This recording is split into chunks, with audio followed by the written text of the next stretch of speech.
everybody, and welcome to another edition of Tiger TV. I'm Nick Notarangelo. And I'm Lizzie Dassey. We have an exciting show for you today, so let's get right into it with the naturalization ceremony that took place Thursday, January 16th. Since last year, 834,000 immigrants have been granted with American citizenship across the United States.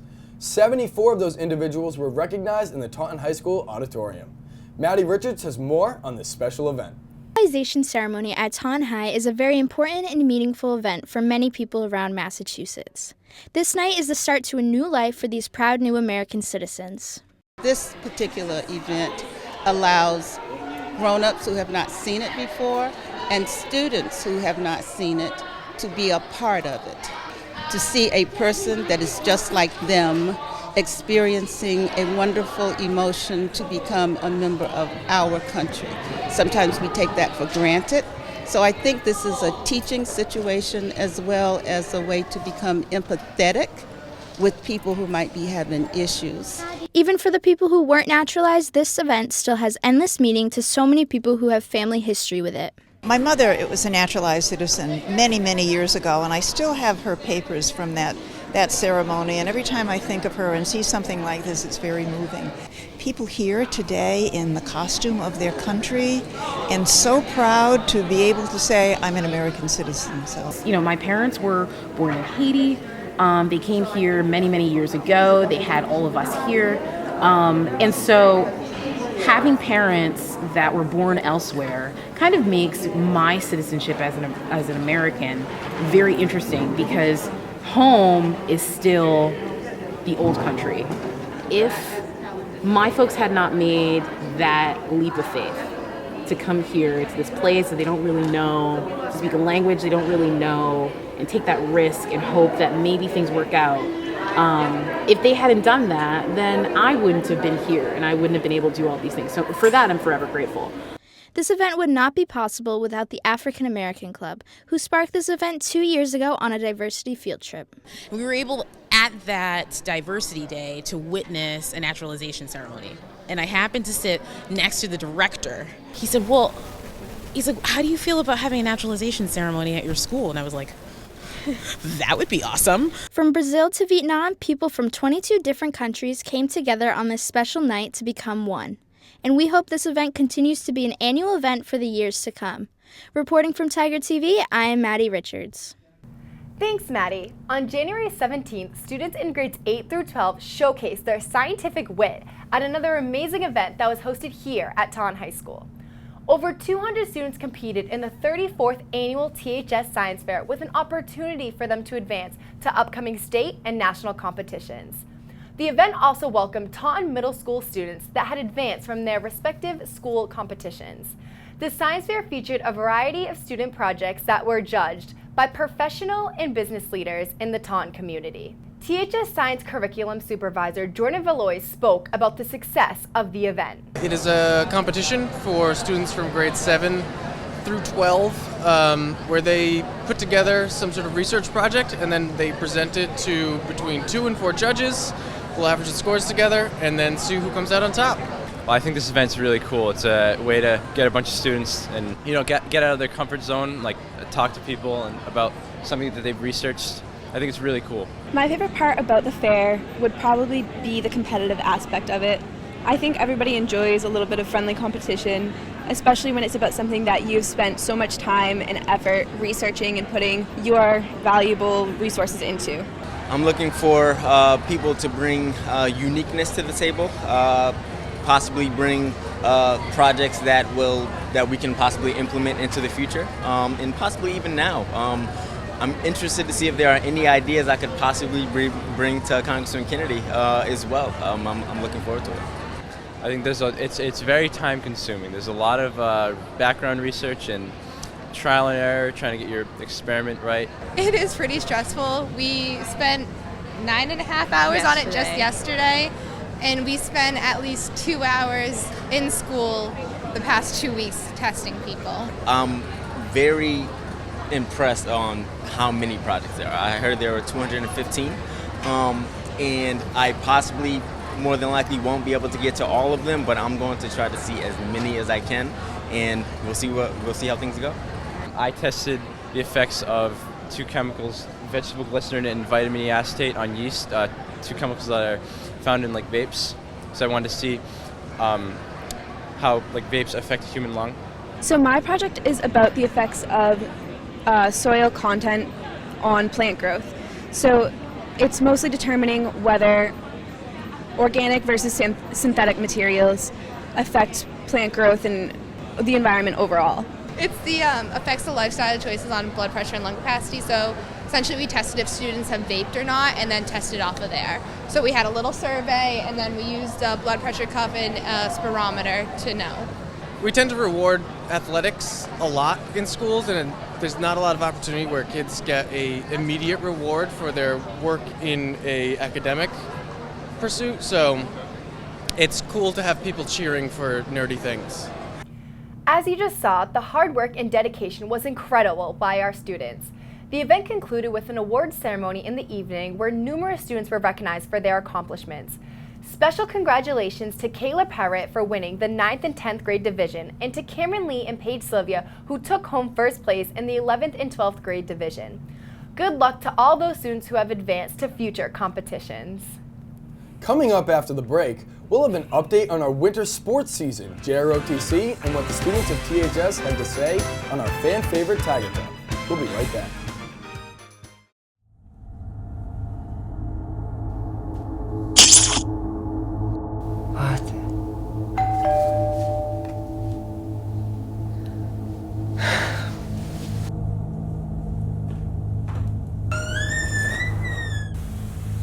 Special delivery.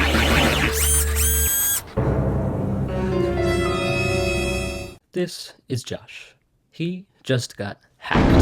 That means all of his accounts, such as his social media, can be seen and altered by the hacker. In 2018 alone, over 2.5 billion user accounts have been hacked. To protect yourself from an attack, you can download up-to-date security programs, create difficult passwords, and many more methods. So, don't be like Josh and protect yourself, or else... Special delivery. And welcome back to Tiger TV. We're halfway through our winter sports season and many athletes have shined thus far. Brett Schaubs and Jack Ryan have more on The Rundown.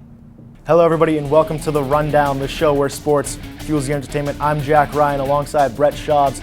Brett, at this point we're about halfway through our winter season and some of our athletes are shining bright in their respective sports. I would absolutely agree with you, Jack. Because we have so many athletes in our schools this winter season, we felt it was necessary to honor their hard work and dedication. Here are our spotlight athletes for this session of The Rundown. Up first, we've got a deadly two-sport athlete, number 5, Josh Lopes, has been tearing it up out there for the boys and leading his team to a potential Hawk championship. Next up, we have Cameron St. Pierre from the girls basketball team. Playing varsity as a freshman, St. Pierre has been tearing it up and has had a spectacular season. From the hockey team, defenseman Brady Nichols. Nichols has provided lockdown D for the Tigers. Recently nominated for Hawk Player of the Week, he has 2 hat tricks in his last 2 games. Next up, we have Jackson Wellman from the wrestling team. A senior at 195 pounds, he's been having a great season as well for the wrestling team. From the girls swim team, we have Marissa Gay. Marissa's a junior, competing great out there for the girls. She's been swimming great, keeping it up in the pool. Next up, we have Brady Callahan from the boys swimming team, a 2019 Hawk All-Star. He's been doing amazing, only a sophomore. Continuous consistency. From the boys track, we have junior Nolan Tavares. Tavares, a captain for the boys track team this year, has been playing great through the fall and his spring.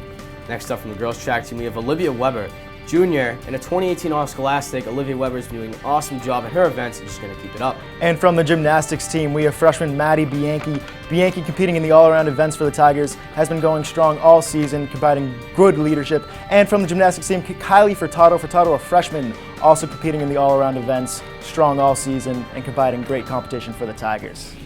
All right, so congratulations to all these athletes, and a big congratulations to the boys basketball team for qualifying to the state tournament, and a huge best of luck to the boys and girls swimming teams who are competing in the Hawk Championships this weekend.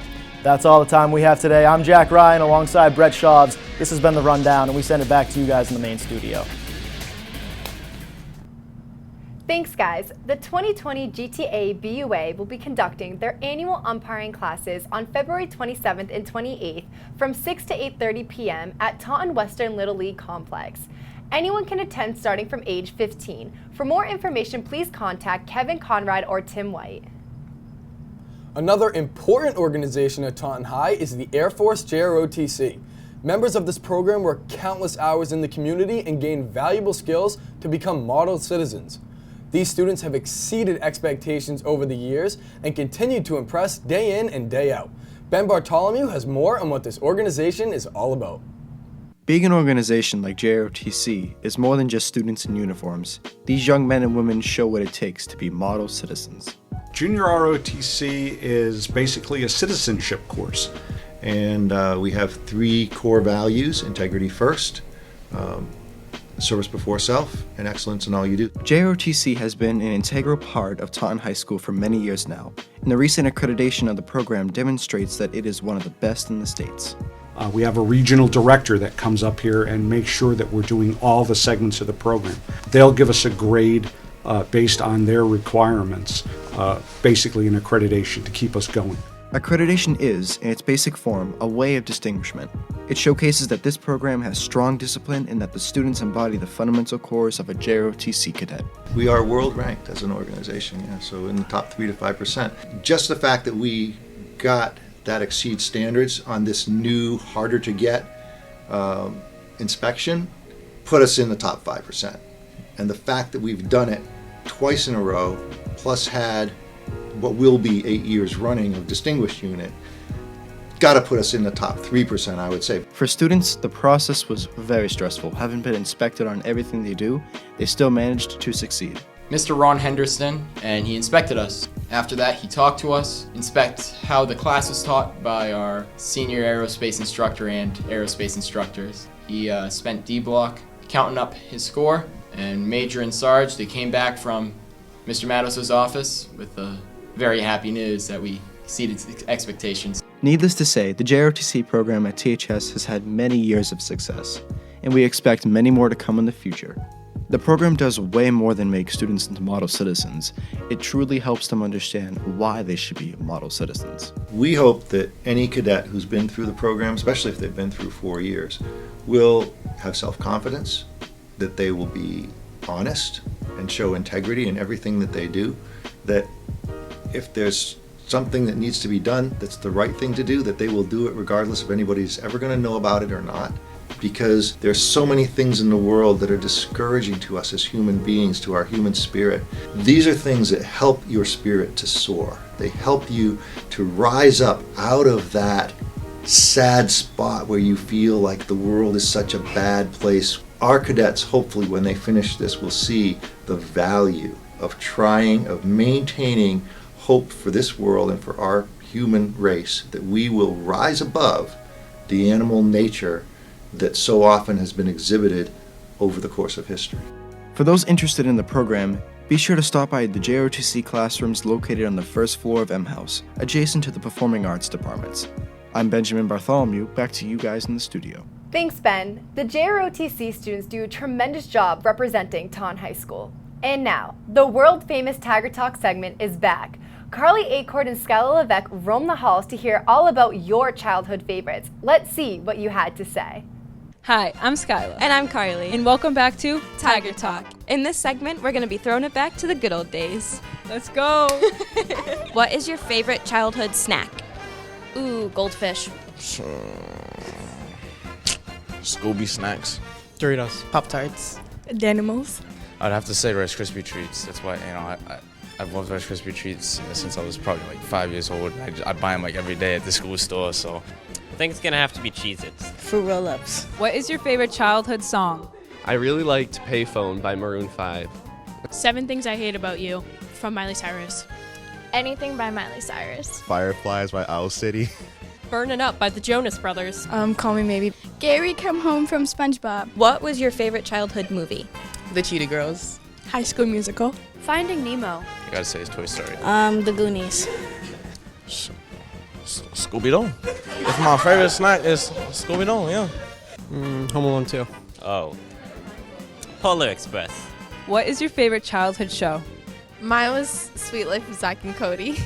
George Lopez. Roly Poly Oly. The Courage the Cowardly Dog. Zoe 101. Sweet Life of Zach and Cody. Drake and Josh. Courage the Cowardly Dog. I watched a lot of Donald Duck. Probably That's So Raven. Max and Ruby. Blue's Clues. SpongeBob SquarePants. You know, I'd have to say Scooby-Doo was my favorite childhood show. What about you, Carly? I think I'd have to go with SpongeBob SquarePants. What about you guys back in the studio? You know what, Nick? I think my all-time favorite was Hannah Montana.